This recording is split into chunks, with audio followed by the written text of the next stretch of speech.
I arrived in Venice after a long, uncomfortable train journey from London. Sharing a couchette compartment overnight with strangers is an experience I'll never forget.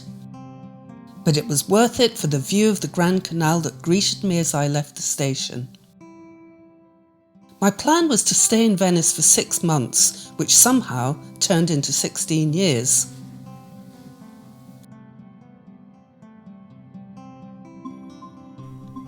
My throwaway remark about Venice sinking was closer to reality than I could ever have imagined. I grew accustomed to the rather charming sight of Piazza San Marco underwater and to sloshing around the city in rubber boots when the tides were high. But rising sea levels and the damage caused by cruise ships have led to increasingly devastating floods.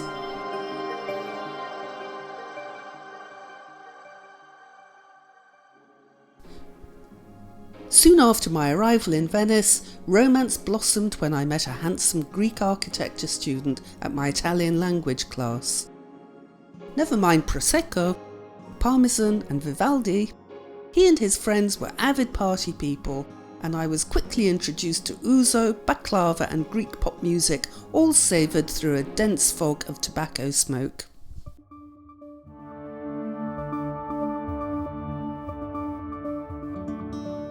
It was quite easy in those days to pick up temporary work in the tourist trade in Venice, however hopelessly unqualified you were for the job. The day I and an equally clueless coach driver escorted a group of elderly and disconcertingly knowledgeable British tourists to the wrong Palladian villa is etched on my memory. Fortunately, I soon found a less hazardous profession as a translator.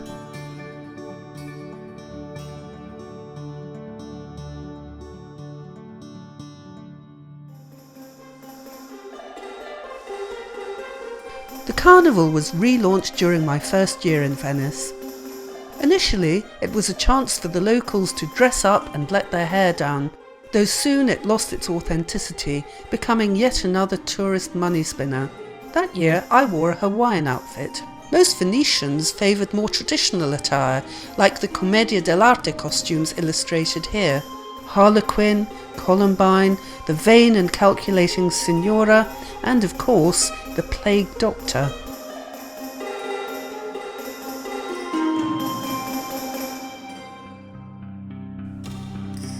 If I hadn't found a letter to my parents recording the arrival of elephants in Campo Sant'Angelo, I'd scarcely have believed such an event could take place.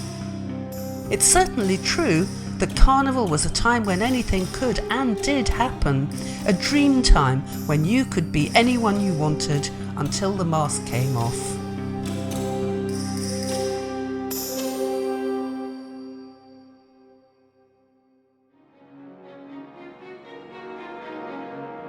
For a while, I lived in a flat with a breathtaking view across the lagoon.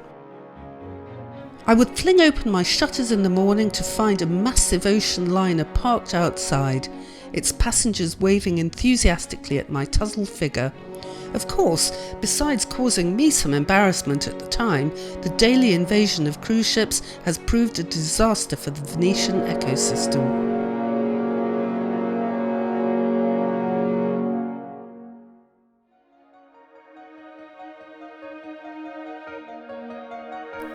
Documentaries, opera and pop videos, news stories, ads for pasta makers, furriers and even saucepan salesmen.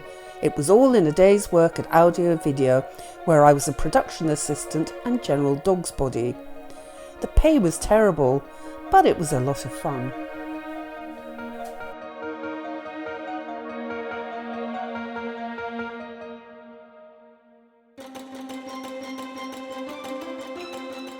His name was Ugo, and his legacy lives on in Venice, where his descendants are easy to spot. They're stealing ice cream from the chubby hands of toddlers, picking fights with Rottweilers, or jauntily boarding the water bus for a solo day trip to the island of Murano, perhaps to admire the glass trinkets or, as Ugo once did, visit a friend.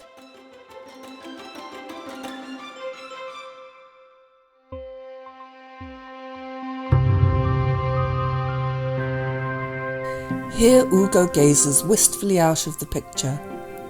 Did he have an inkling that one day I would have to leave him behind?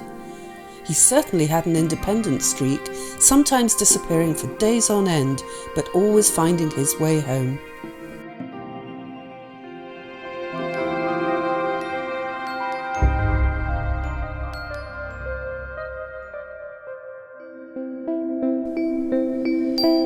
Few parents would be thrilled to discover that their daughter has thrown in her lot with a penniless musician rather than a doctor, lawyer or banker, but mine greeted the news of their imminent grandparenthood stoically, and were instantly besotted with the addition to our family.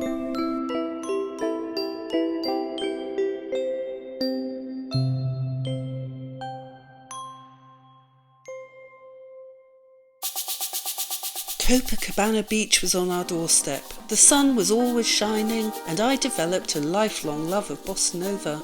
But where were the Titians, the Tintorettos, the Tiepolos? It wasn't long before I and my small son were heading back from Rio to Venice, where we would live happily for another 6 years, before London, new friends, new adventures came calling.